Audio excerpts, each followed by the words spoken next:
Some people in this world are on the front lines of the struggle between good and evil, and some, like us, bear witness. I'm Therese Apel.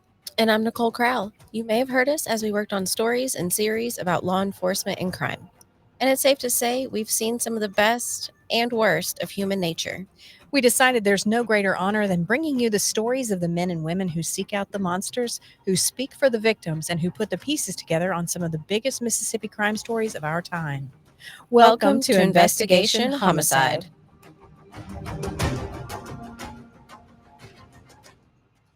Hey, everybody. Welcome to Investigation Homicide. I am Therese Apel. We are glad to have you here today. And I've got Nicole Kral with me. Yay, I'm back. I feel like I've been gone for a century. It feels like you've been gone that I long, know. for sure. It feels good to be back. Yeah. So where have you been? I've been all over the world. Oh, not really. We went to Nashville last weekend because Adam had to work. Yeah. And it was a lot of fun because he's an attorney. And so he had a job to do. So we had to leave. And I just got to kind of hang out in the hotel room and chill and watch my trash reality TV. And I was all trying to get caught up on Love Island before the season finale. Right. But I had a good time. So we've just been rocking and rolling. That's a good break. I know. It was fun. It was a nice little 4 hours that nobody bothered me. Nice. 4 whole hours. Yeah. Well, and our guest today is Lieutenant Mark Hodges from Oxford Police Department. We had Chief Jeff McCutcheon scheduled, but there were some conflicts, and so Mark stepped in the clinch with a great case that we can't wait to share with you. Mark, how are you today? I'm good. How are you? Good. We're glad to have you here. Yeah. Hey, look, I'm honored. Thank y'all for having me. Sure. Well, so we generally start off just asking our guest a little bit about themselves. So tell us about your career and what brought you to where you are at Oxford PD right now. Well, I was born and raised in Greenville. That's where I started my career back in 1999 with the Greenville Police Department. I moved up here to Oxford in 2009, and I've been here ever since. Throughout my career, I've worked patrol, of course, because that's where every officer has to start. I've done K9, SRO, SWAT, narcotics investigations, probably just about a little bit of everything that you can do. And then, fortunately, I've been able to move up to some type of supervisory capacity in the majority of those divisions. And right now I'm the lieutenant of investigations for the Oxford Police Department. Great. Now, so one thing that I had talked to Chief McCutcheon about a while ago during the Jay Lee case is just the burden that some of y'all feel working in a college town, because people are sending you their children and being like, take care of them. Tell us about that. That's right. Well, you know, I'm a father, of course. When you deal with anybody's kids, the way I grew up, you know, it takes a village, you know, so everybody's supposed to look out for everybody's kids. My youngest son is currently going to Murray State University up in Kentucky, you know, so he's a good 3.5 hours away. So I trust the people up there to take care of him, you know, when I'm not there, the police up there. So, a lot of parents, when they send their kids here, they expect us, you know, to look out for them. And sometimes when you deal with some of these cases that involve their kids, you know, they want to talk to you, and they appreciate it when you can give them comfort when they're far away. Absolutely. Now, obviously, you know, with you working in the police department up there, you probably see a lot of crime that does circulate around either the university itself or the students there. I know they have UPD that does the stuff that happens on campus, but how much of your work is actually involving students as victims or as suspects? When school is in session, our caseload can probably double. I bet. Yeah, we were all college kids once. I didn't get in trouble with the cops that often, but I did in one case, did kind of run from them. So we'll talk about that another day. On your feet or in your car? Actually on our feet. That's actually, yeah, there's a story behind that we'll tell one day. I love it. I will say that I'm a pretty tough cookie when it comes to like police departments, me giving them my 5-star A+ rating. Oxford PD is just amazing. Every single time that we interact with you guys, come up there, everybody is so friendly and willing to just not they're they're of course serving and protecting, but they're just so involved. You guys are so involved in the community, and it seems that no matter where you are, you're just everybody is just kinda comfortable there, and I appreciate that. Well, thank Absolutely. you. Thank you. We do have a good department. We do have a good department. We are blessed. We've got a great community and great community leaders that support us as well. So, Definitely. Okay, so let's talk about this case. What we have here ultimately became a much bigger case than probably what you were called to initially. Start us off, and we're not going to name the suspect yet. We're going to kind of let it unfold as it did when you were investigating it. Start us off the day that this case opens, the day that you get the call. Um, what kind of call did you get, and where did you have to go? well, it was July 25th, 2020. We're not far from 5 years, Mhm. 5 years from this. Uh, my hair was a little browner.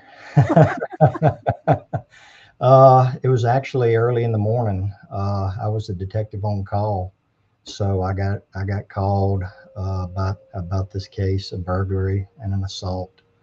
So I responded to the scene. Once I made it to the scene, I was advised that the victim went to the ER, the emergency room, for treatment.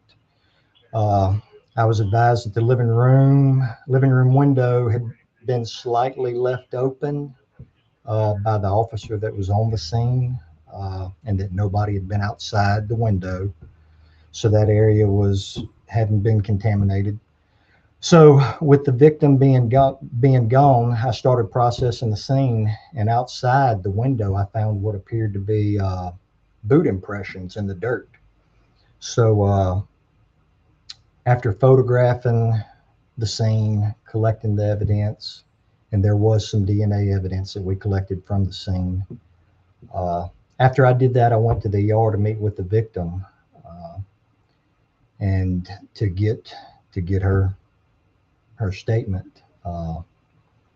She stated that she woke up to the sound of the dog barking, and there was somebody standing in her room by her desk. At first, she thought it might have been her boyfriend, and then she realized this isn't my boyfriend. Uh, and that's when she told him to leave. And then that's when the assault occurred, and she said that he left out the window, so that's what made the window important on this. That was his point of entry, point of exit. So Um, when you hear those details, is that unusual compared to other crimes that you usually investigate? I mean, does this stand out in your mind at this point? what part? Any, I mean, I guess when you talk about somebody breaking into a home and going into the victim's room and being there like that, is that Yeah, something yeah. that you see very often? Most of our burglaries are they occur when the people aren't home. So this one being home, this actually changed the statute to a home invasion enhancement. And you definitely hate that, because that means somebody's there. That's they're definitely going to be traumatized by somebody breaking in their house. You waking up in the middle of the night, you know, you're asleep, you're in your place that you consider your safe space, and somebody's invaded that. So that's definitely hard to hear somebody talk through that. Sure. So Now tell us about the victim. How composed was she after what she went through? she was definitely shaken up when I first spoke to her, but she was willing to talk. Uh, I mean, as far as being a victim, probably couldn't ask for anything better. Mm. And I say that because, as far as her willingness to cooperate, her attention to detail, her drive to help us solve this case. Do you think that that helps expedite getting the guy? Definitely, 100%, 100%. Because as we go through this story and I tell you the stuff that she did, you're going to be like, wow, you know. It's always a great story when you have a victim like that that is able to kinda take control of their own I mean, it sounds corny, but kinda take control of their own destiny, Yeah. like, Yeah, I'm their not own gonna be the narrative, victim, yeah. yeah. Yeah. So what happens next? You've got her at the emergency room, you're finding out the details. What's your next step in the investigation here? Let's see. Talking to her and talking about, I mentioned her attention to detail. I asked her to describe him, and she said he light skinned male, roundish face, facial hair, possible short hair because he was wearing a hat. Uh, 5'10", maybe 6 foot, not real short, not real tall. She said he's not fat, he's not skinny, he's got a muscular build, and she said he had nice boots on. And when I asked her what she meant by nice boots, she said snake. They look like they were snake skin. I mean, that's paying attention to detail right there. Mhm. That's what I thought when I read that was, I don't think that I would have the presence of mind in that situation to say, "Oh, snakeskin." That's Yeah, or definitely even think about it, or even after the fact, like, "Lieutenant Hodges, I wanna ask you a question, and you can tell me no. So I wanna go" because we're talking about the details that she remembered, I think it's also important to not take away from the experience that she went through, and how she got these details was very she w can I go over the details, very minimal details of what happened in that space, so that we understand the capacity of what she did honorably with how he treated her? With the pillow specifically? Uh, She was in the situation itself, yeah. if you go look at it and if you find the court records and, you know, she the situation itself, we're just gonna say that it was pretty brutal, and, um, to even remember anything Mhm. with the way that she was treated and handled, I'm sure she was not just being assaulted, but coming in out of consciousness. Sure. And to come after that, like, as I was reading it, honestly not there's a lot to read, but it's pretty point blank, like, Yeah. but this one really got me for some reason. The fact that she could maintain her composure enough to remember these details, Lieutenant Hodges, is that I mean, I know we're talking about how that's unusual, but, I mean, that really does make your case, doesn't it? Especially when you don't expect a victim who's been through something that traumatic to be able to remember those things. yeah, yeah. That was amazing. That was one of the out of the cases that I've worked like that. That was probably the most attention to detail I've ever gotten on a case like that. And you'll see as we walk through this case, she remembers more than that. Uh, so So tell us what comes next, because I know we're all going to this one specific thing, that kinda made the case, but what happens after you've gotten these details from her, she's remembered things like these boots, and she's been through something just, that most of us would kinda fold under the pressure. What do you guys do next? yeah, definitely a traumatic experience. Sure. So talking about the boots, if you remember in the beginning, I told you it looked like boot prints outside. So that right there helps, just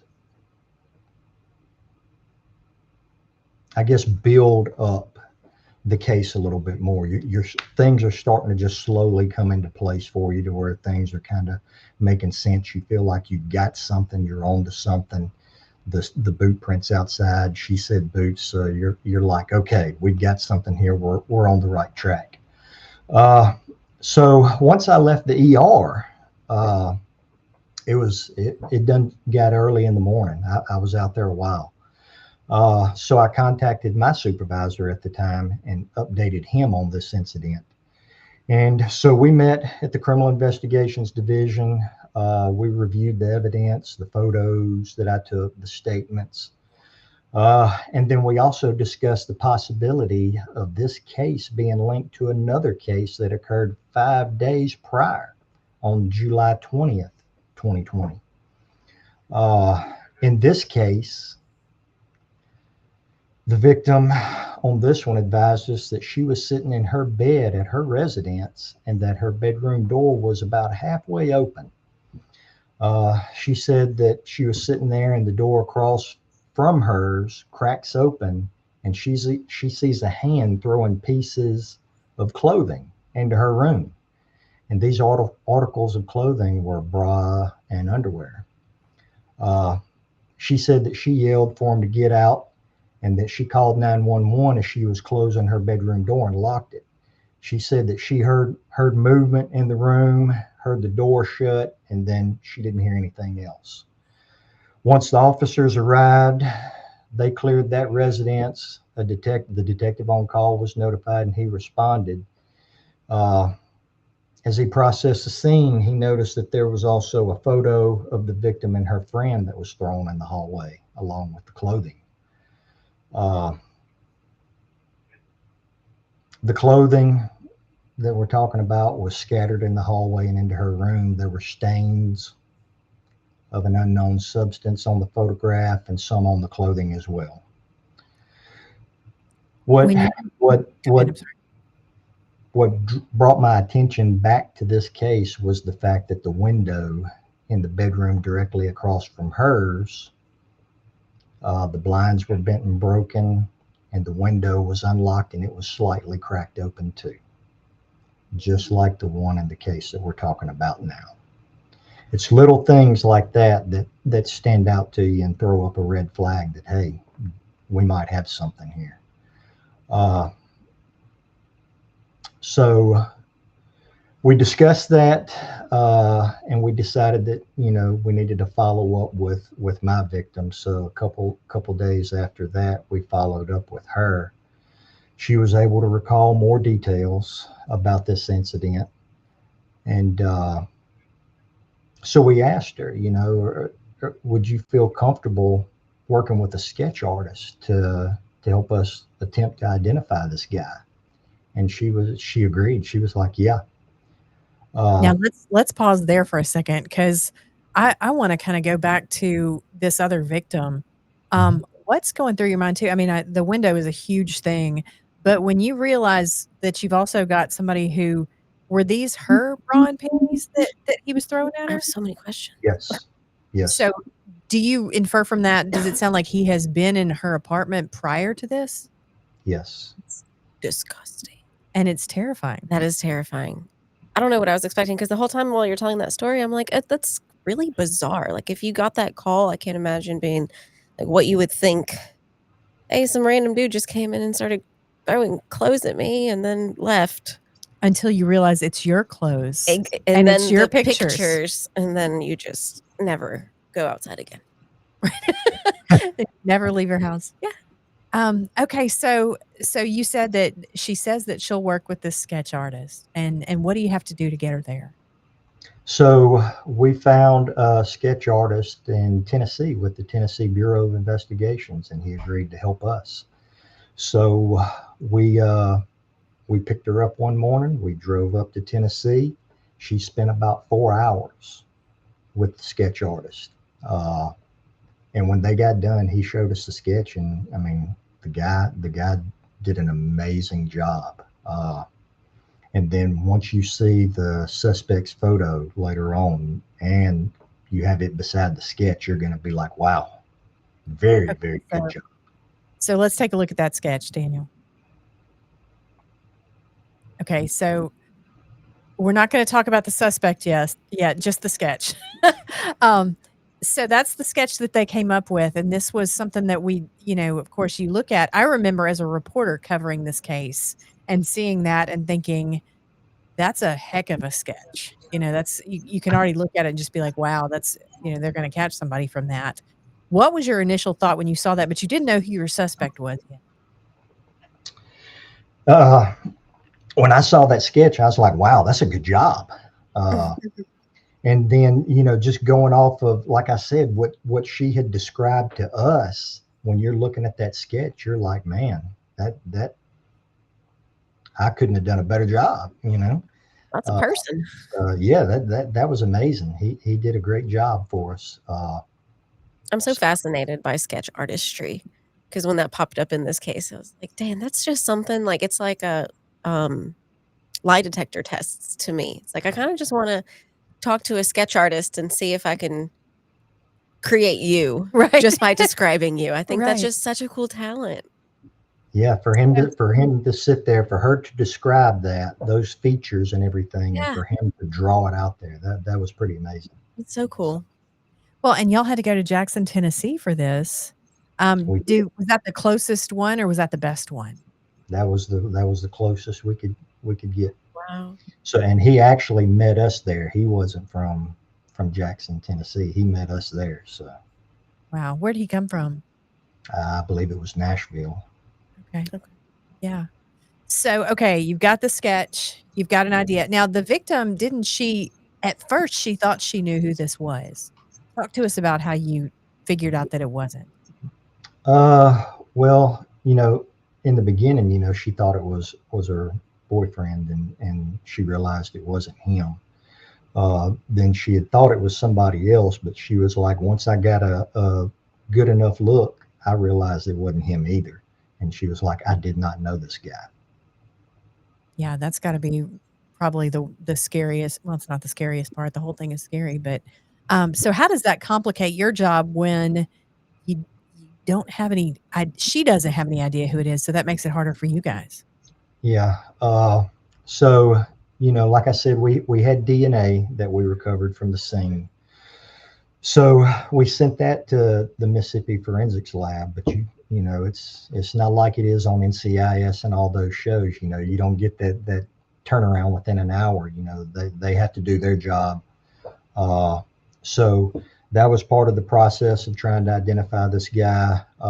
With the sketch, we got that, so we put that out on social media. Asking if anybody had any ideas on that. We did get some calls, some tips on that. So, of course, you have to look into that, and you have to see if you're able to exclude people, uh, which we did. Some were easy to exclude, some were not. You had to do a little bit more work. Some, we found out one guy was actually in prison during this time, so it was Oh, easy to exclude him. I feel Uh, like when you see a sketch, everybody knows everybody starts thinking, "Wait a second, that does kinda look like that guy that works down at the gas station, doesn't Right, it?" right, you've And you always got always think of somebody. somebody, right? So I can't imagine how many calls you guys got. yeah. So we did get several. We we even did some photo lineups with the victim and let her look at them. She just wasn't able to give us that 100% positive ID. This person could they look kind of like him. This person kind of looks like him. Uh, so we still had to walk through uh, parts of the investigation on that. We even sat in our conference room on both of these cases since we were concerned that they could be linked. Uh, Theorizing, doing victimology, trying to determine, how they could be linked, why they would be linked, trying to figure out why, if they were linked, they were both targeted to see if we could come up to find something that could help keep us moving along in this case. Uh, I mean, if you were there, you'd have saw we had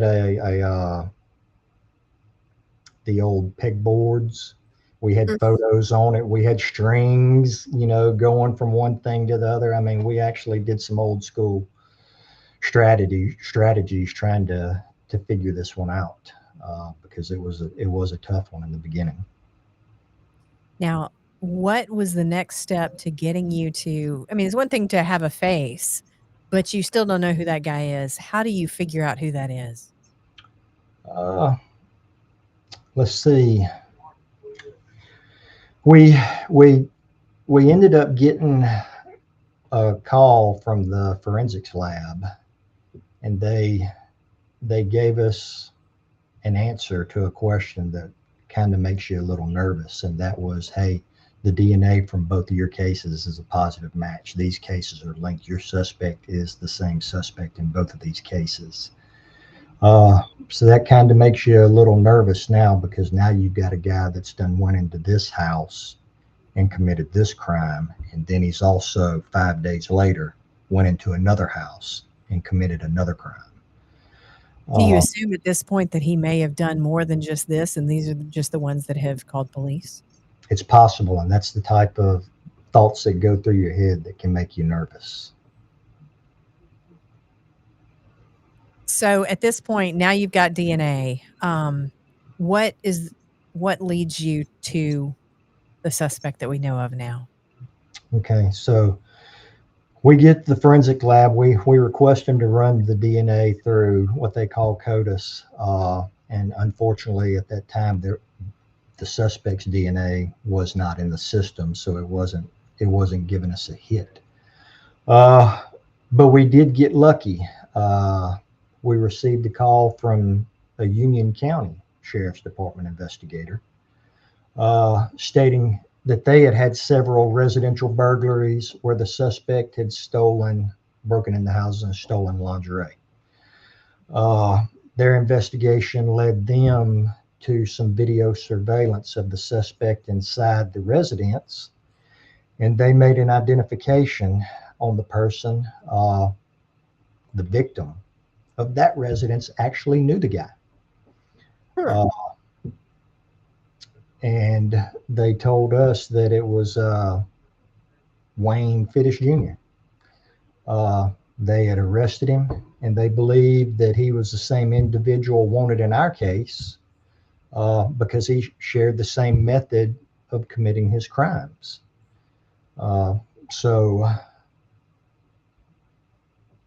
using that, we did some further investigations, and we found that Fiddis had stayed in the area of both of our crimes. So that put the spotlight on him even more. So we got a search warrant, requested a search warrant for his DNA. So we went to the Union County Jail, got his DNA, and we sent that to the Mississippi Forensics Lab. And then, of course, after they get to do what they do down there, their process and their work, they call us up and say, you've got a match. That's your guy on both of your cases. Wow. So that So was what, good news, you know. So then, of course, we draft our affidavits and our warrants, and we charge him. so when you have a case where someone is stealing underwear, um, and then you have a case a couple of counties over where someone is stealing underwear, in your experience, how often do you have people stealing underwear, but especially coming back to leave the soiled underwear again with the victim? I mean, is this when you have those two things side by side, do you just assume, even if you don't have the DNA, is it a straight line in that case? We've had a case before of a person stealing underwear. I don't recall them doing anything, leaving the underwear behind like that with DNA in it. Uh, with him doing that, that's definitely concerning. And of course, it led up to the incident that we're talking about, which is horrible. Yeah. So when you figure out this is your guy, how do you go about bringing him in? And did you personally questioned him at some point, or did he lawyer up right off the bat? He was in Union County Jail, and we did not question him. You don't need to when you have DNA. Fair We enough. did not question him. So uh, he was given his paperwork, advised what his charges were. We never even offered to question him. Did he ever deny it or confess to it or act surprised or anything? Once we gave him the paperwork that he was At, charged, at any point in time. no, that was the only time that I saw him. Some of the Okay. other detectives, when they went over there to get the DNA, they advised him what they were getting the DNA for. But Mm. no, I mean, you've got DNA, you know. Yeah. You've got it linked to another case. You've got him on video going into another house, doing the same type of stuff. So no, we never questioned him. We wanted to talk to him with his attorney, but we never got to. Uh, and yeah, he pled to this case. This case has been resolved. When he was staying in Oxford, he was staying with, at times, several days out of the week, he was staying with some girls. Did you at any point have occasion to interview them or find out kind of what he was about, what he was like? The one of the other detectives, because throughout this whole process, the whole criminal investigation division worked on this. It was a team effort, even so. Another detective did speak to those girls. One of them knew him a little bit better than the other two, I guess. Uh, they met him just out and about. Uh, Throughout the interview with them, I think I know where y'all are trying to go on this right here. Well, I actually was just curious, but if you know where I'm going, take me there. I'm assuming it's that one incident in one of them's statement. Oh, okay. That yeah, he would stay with them. There were times, I believe, in their statement they said that they might not see him for a day, but he was where they stayed was right around the corner from the incident that I worked. Uh, and I think they kind of cut ties with him when one of them he would stay at the house and he would sleep on the couch or he would sleep in the bed with one of them, but there was no relationship or anything like that. Uh, but one of them woke up one morning and he was actually groping her, and that's when she kicked him out of his house. That'll do it. Mm. Okay, so here we are. You've got him. You've got his DNA, that kind of thing.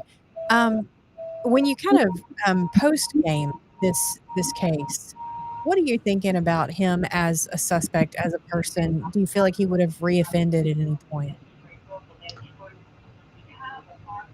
If he wouldn't have been arrested, Yeah. do I think he would have done this again? Yes. Definitely. Definitely. I do. We can almost assume that in Union County, when he stole the garments, did he ever commit assault to those people in That Union? that I don't know. Either which way, we can probably assume that he either did or was gonna. Right. It And they seems that way. either, came together, I'm terrible, but or they were the next victims, and Sure. it was just a coincidence. And who knows at what point he took them and what point he was coming back, or do Yeah. you know? The Union County incident, I believe, was after ours. Oh, So, wow. Oh, okay. So yeah, I mean, so yeah, that's why I said I believe he would continue. That is my opinion.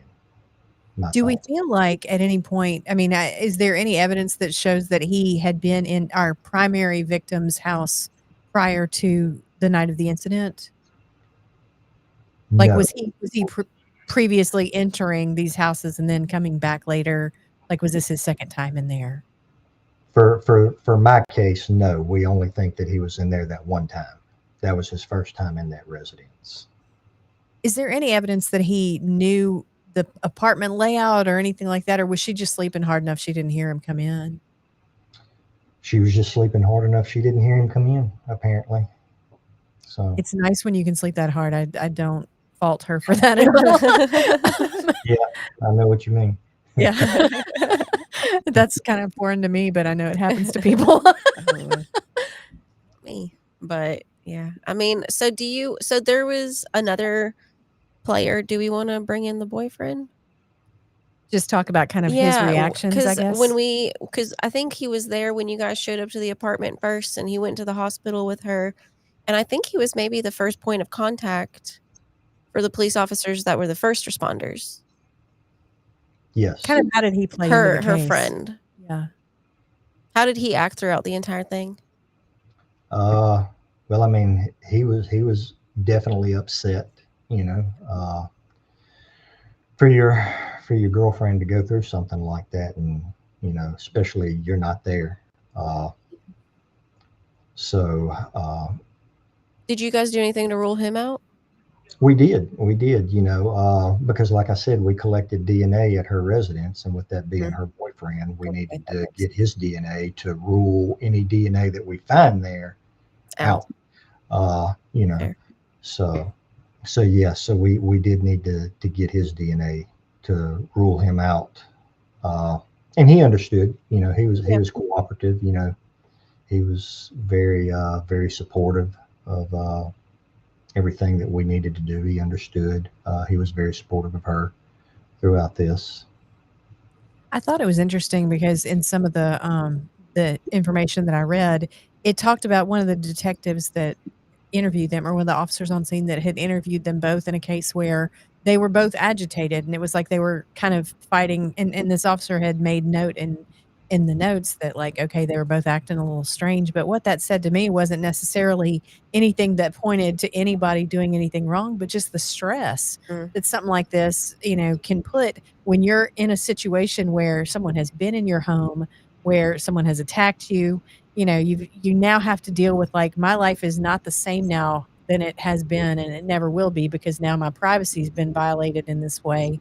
But it was interesting to me just to read that in the notes, because it it's you can read it for what it is. They were fighting. Or you can just read, like, this is one of the things that a couple, or that people go through after a crime has been committed against them, and that's something you guys probably see a lot. Uh, Occasionally, yeah. Yeah. Um, okay, so I guess what for you on this case is the takeaway? Once you've got him in place, once you've got him, arrested and he's convicted, and did he plead guilty or was he convicted? No, he pled. He took a plea. So once you've got all that in place, what's a takeaway for you guys after this case? Uh, well, it's just you're you're thankful, you know.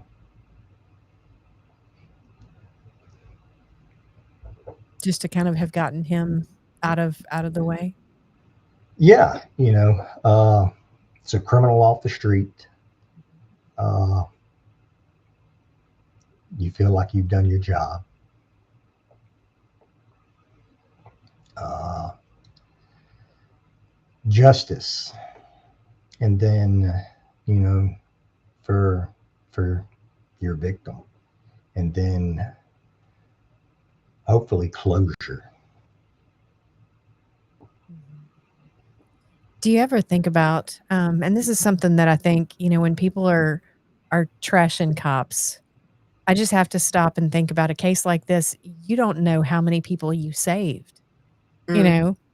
It's kind of, to me, one of the takeaways for me is we know this guy was starting to ramp up a career that, was gonna be victimizing people, in a town full of, young women, and you guys getting involved and doing the right things the right way potentially saved who knows how many people from going through that, and your victim being so brave and so attentive and so able to step up to the plate in a way that, I mean, in similar situations, so many of us have not or would not have been able to.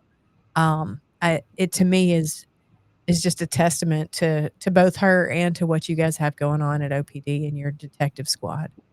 Yeah. We've had a good unit for years. People have come and gone. People have come and gone, but I will say the criminal investigation division has been a solid team for years. They do great work. So proud of them. Should be. Absolutely. We're both big OPD fans. We went up Yes. there to visit several times, and just I've always seen you guys do solid work like this. So, and it's good leadership, and it's recruiting the right guys and girls and that kind of thing. So I'm glad we got to tell this story for sure. Yeah. Yep. I'm in Oxford all the time. So next time I'm in Oxford, I'm going to knock on your door and say, "Hey." Come You on. haven't been to new PD, have you? I have not been to the new PD. Come get you a tour. It's an amazing building. Perfect. That sounds really good. Yeah. So takeaways, Nicole, what's your parting thoughts here? Man, stay vigilant, stay safe, lock your doors, lock your windows, get multiple dogs. Therese is fine. Therese is good. Yeah. And, it's really just kind of shows that no matter what, you never know what can happen. And I think if anybody listens to a story like this, that we can learn, just do your best, man. Like, there really isn't a right answer or a wrong answer, and everybody is going to handle it differently. And she did a really, really good job. And if hopefully it never happens, but if it does, and you listen to something like this, and now well, remember what kind of shoes they have, what kind of hat are they wearing, what do their, whatever, what color are their eyes? Is there anything you can pick up on? Mhm. And the more and more you hear it, the more and more you can retain. And I think that that's just really important. Well, and we had another guest several episodes ago. She is a detective or a sergeant. What is Sarah now? Anyway, Lieutenant, a yeah, mom. yeah. So our friend Congratulations, Sarah, Sarah. yes, just had a baby from Ridgeland Police Department, and she was talking about how she kind of tells people, practice these things in your head. Pretend in your Yes. head, like, if this happened to me, what would I do? And that kind of puts you in the right frame of mind, very much the same way you practice shooting your gun or that kind of thing. So to your point, you want to remember, but that doesn't mean that you will. Mhm. But Right. hopefully, just if something like this happens to you, know that you can reach out to the police, and hopefully you'll have a team as good as these guys at OPD. Okay, Lieutenant Hodges, what are your parting thoughts? I'm just humbled and thankful. Glad to have been a part of this with y'all. I appreciate y'all having me here. Appreciate the kind words, the opportunity to tell this story. What y'all are doing with this podcast. So y'all just keep doing what y'all are doing. We appreciate it. Well, you too. Yeah, we appreciate you too. Thank you for being with us. And Nicole, thank you for being here. Thank you. I'm happy to be back. Like I said. You want to close this out? Yeah, sure. So if you guys will follow us on everything, Facebook, Instagram, TikTok, you can follow me, you can follow Therese, follow Investigation Homicide. You can download our episodes on any of your favorite platforms. If you'd like to be a sponsor, you can send us an email at investigationhomicide@gmail.com. You can buy merch. We have a link in our bio on all of our socials where you can buy merch. You can look at your episodes. You can see other episodes that are produced by Daniel Anderson with Audio Alchemy Productions. And they're all wonderful. So thank you guys for joining us. And we will see you next Thursday. Therese, do you have a guest? We do. We'll be talking about a cult leader from back in the day in to be continued. Walthall County. Sorry about that, guys. We'll see you next week. Bye.